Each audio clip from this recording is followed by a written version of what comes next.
What is going on, ladies and gentlemen? Welcome back for another quick little channel C.G.E video. Today, I am super excited to be making this video in association with Autel.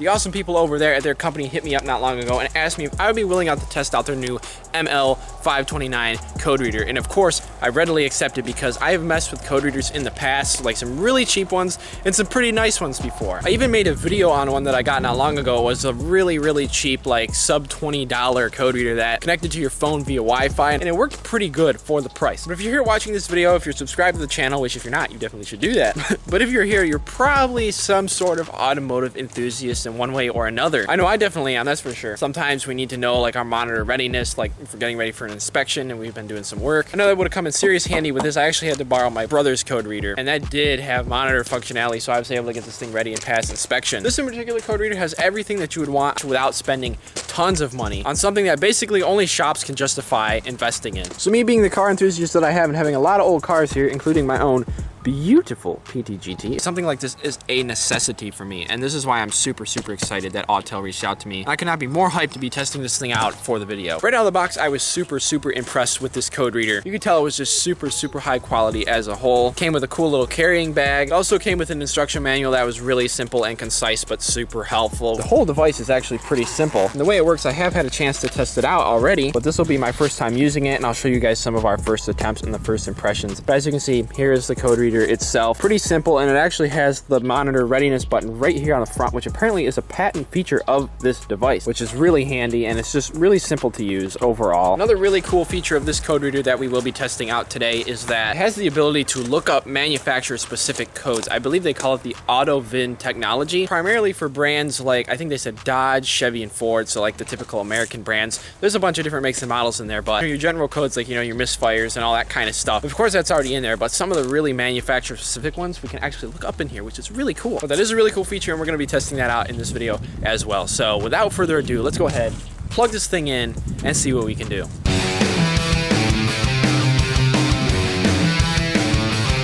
Alright guys, so we are almost to Bry's house right now. Shout out to Bry for being a part of the video. I'm really curious to see what his thoughts on this OBD2 reader are, because he's worked with a lot of different systems in his day. He's a diesel mechanic by trade, and he's been in the field for like over 10 years now. Sorry, don't mean to make you feel old, Bry. He's worked with a lot of different systems like this, some really high dollar ones at the shop. He's had some experience with it, so I'm really curious to see what his reaction to this little thing is and what he thinks of it.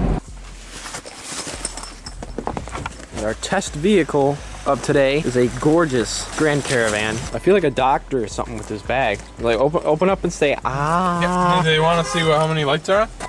Yeah, show them the lights. Well, seat buckle doesn't matter, but check engine light, ABS. I don't really know what the brake light's on, but I don't really.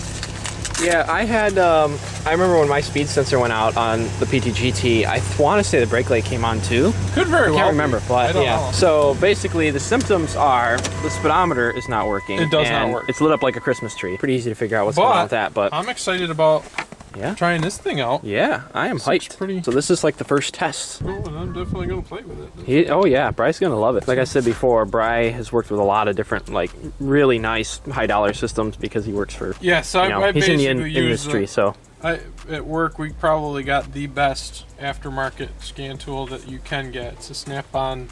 Snap-on, yeah. Varus? Snap-on Varus. Somebody don't know what that is.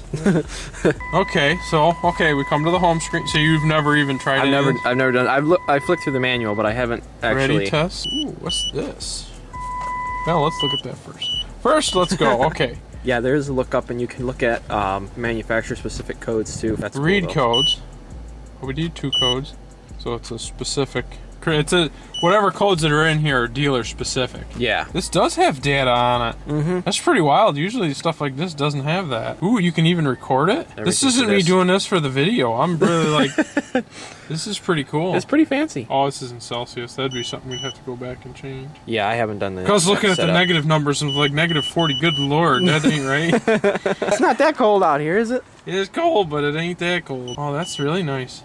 Custom data sheet. This is another thing. Well, this is neat because if you're specifically looking for a problem, you can set up your own rather than having to figure it out through all those This is pretty wild. You freeze frame, okay, so you can see freeze frame. Okay, it does freeze frame too. I'm not doing this for like this is pretty wild. He's not the one getting incentive off this video. I'm not. So, yeah. I've merely just needed a code reader. Well, the big thing is I'm always telling people if they go big or go home. Yeah. If you're gonna go small, go small. Yeah. Don't get like that $500-600. Yeah, because like, what's the point? Did they tell you how much this thing was? It's about $70.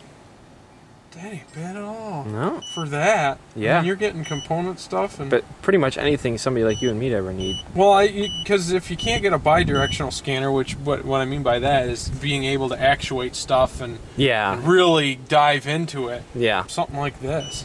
Yeah. Let's look up some pretty random. So that's P300.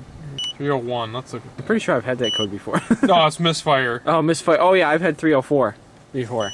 Okay. On one of our cars. Yeah, I'm going to sit in the other side because it's cold out. Hey, travel idea. I know, right? Just suddenly occurred to me. Why am I standing here freezing? Why am I here?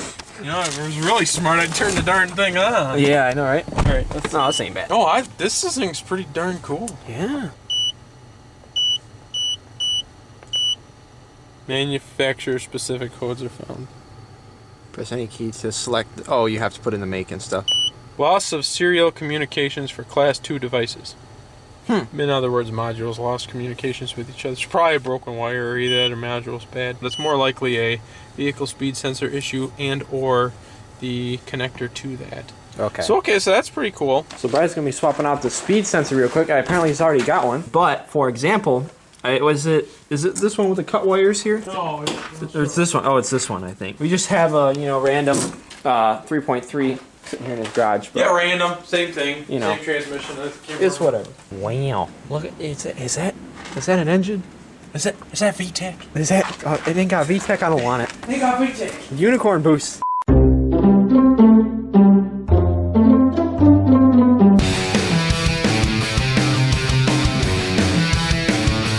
Alright guys, I already got the cable plugged in down below in the OBD2 port, as you can see. So I'm just going to go ahead and turn the key. Now we can go ahead and just plug this thing in, and as you can see, there it is. So when I was initially testing this thing out, I used this car because I had a check engine light on for an oxygen sensor, as well as the evaporative emission system, which are two problems that need to be taken care of for quite some time, and I will take care of them when the weather gets warmer. So I don't know if there's going to be any codes that show up, but I'm just going to demonstrate and kind of give you guys a general overview of this code reader and how everything works before we actually get into the meat of things. So as you can see, when I click that button, top left-hand corner, it goes ahead and looks for our codes. And then this pops up and it asks me if I want to erase previously stored data to save the data from this test, which will save our codes and everything. If we want to, we can plug it into our computer and actually print the codes up. So I'm going to go ahead and say yes. And we're going to look at our engine codes. And as you can see, we can read codes and erase codes. We can view live data, which is really cool. And we can view the freeze frame of when the codes were flashed and everything, which basically shows all the data that you would see in live data, but exactly what it was when any codes first showed up. As you can see, there's no freeze frame data stored because there isn't any codes right now because I cleared them. But we can also see our monitor readiness, which is a huge thing with getting ready for like an inspection or something. Let's say you do some work to your evaporative emission system, or you replace your O2 sensor or something, and you have to reset those monitors in order for the light to go back off. Those monitors, of course, have to be ready in order for you to pass inspection. And as you can see, our catalytic converter one is incomplete, our evap is incomplete, our oxygen sensor is incomplete, and our EGR is incomplete. And that is, like I said, because I just cleared all the codes, so it reset the monitors as well. And this car is going to have to be driven and gone through some heat cycles a couple times. You can also do monitor testing and component testing, which I don't really know a whole lot about, but that is a more in-depth feature. You can also do a data log, which is really, really cool as well. And this here with the live data, I'll show you something really cool about what you can do with this. We can set a custom data sheet. So let's say Spark Advanced, intake air temperature. Let's say we just want to look at our intake air temperature and our RPM. We could go down here and select RPM, and we can also click Intake Air and Spark Advanced. Why not? And there they are right here on the screen, nice and concise, so we can see exactly what is going on. But we can also record data and playback data. Then you can play it back and see exactly what happens. Super, super helpful tools depending on your situation. But also the big feature of this thing is we can go over to Dct Lookup, which is where we can actually look up codes, and you could put in manufacturer-specific codes. So just for an example, I'm going to do a P440, which I think is going to be an evap system code. Yeah, just a generic evaporative emission system code that when you actually save codes, they'll pop up here and you can look them up and you don't have to type them in every time. You can also review your data. As you can see, we don't have any codes, or they would be showing up here. And we can also print our data. Obviously failed to connect because we're not plugged into the computer, but it comes with a little USB cord that's going to plug in here, and we can plug it into our computer and we can update this and print up our codes from there. And then there's also the Ready test, which shows all of our monitors and everything a little bit more in depth and a little more concise. And there we go. We can see exactly what is and isn't ready. Catalytic converter, catalyst monitor isn't ready, evap system monitor isn't ready, O2 and EGR, like I said before, that all shows up right there, really easy to read. And if all your monitors are ready and you're good to go, then this will light up green, really easy to use. And like I said, this will do anything that I would ever want to do, and most people when they're just working on their own cars. This is pretty much all that you will ever need. So with that all being said, I'm going to go ahead and skip to the next segment of the video where we read some more codes and I show you guys how to plug this into the computer and print codes and also update.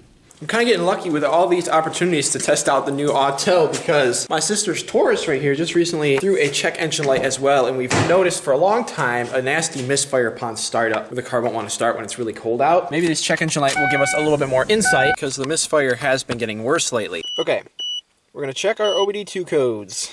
We're going to save the data from this test. All right, we have a P300, which is random multiple cylinder misfire detected. And then we have the P316, which is engine misfire detected startup first 1,000 revolutions. Now I'm going to test out the feature of being able to plug this into the computer and actually have your readout right there on the computer and print it out and all that fun stuff because I already saved this reading. We're going to go ahead and escape out of here. So we're going to go inside, plug this into my computer, and give it a shot. All right, guys, as you can see, I just plugged this into the front of my computer. Go ahead and say print data. It says refer to the user manual. Okay, we actually have to go on Autel's website and install their Maxi PC suite. So basically this little software that goes on the computer so that you can update this thing and print stuff through it. So we're going to go ahead and do that really quick and I'll check back with you guys. Alright, I went on their website and just figured everything out, got everything downloaded. It took a few minutes. I clicked up the PC link thing and this is what comes up, and in order to print with it, I went up here to the Maxi Check printer it's called. And over here on the scan tool, I went into playback again and said print data. Then it pops up right here. I just hit print up in the corner, and then, you know, pretty standard stuff from there. Here are our codes. I'll print it up.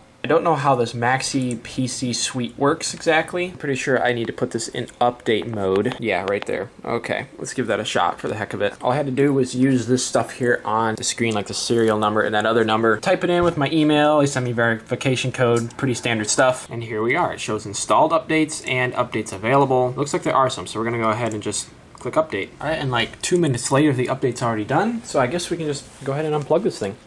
All right, guys, so in conclusion, what are my final thoughts on the ML529? I am absolutely in love with this thing. I wish I had it a long time ago. It would have helped me out with a lot of different projects and a lot of different things I had to deal with as far as inspections are concerned. And many times I would have loved to have a code reader that could do this much. This literally does everything without having like a bi-directional or whatever the heck they're called. Really expensive one. Price is perfect. Like Brian was saying, people will spend like a few $100s on one. And it's kind of a waste because literally this is all you could ever need without, you know, investing in a shop setup, basically. I give this thing a 10 of 10 for sure. With that being said, I'm super excited that I can give you guys a discount on it. If you go down in the description, I have a link for you guys that can save you some money just because you're awesome and you watched my video. So be sure and go check that out if you are interested. I highly recommend this if anybody's looking for any kind of code reader. Again, this is everything you or I would ever need. A lot of awesome features about this, including the auto bin technology, which can definitely come in handy. But anyways, guys, I guess that's all I have to say for this video. Let me know if you enjoyed by smashing the thumbs up button. If you have any questions, be sure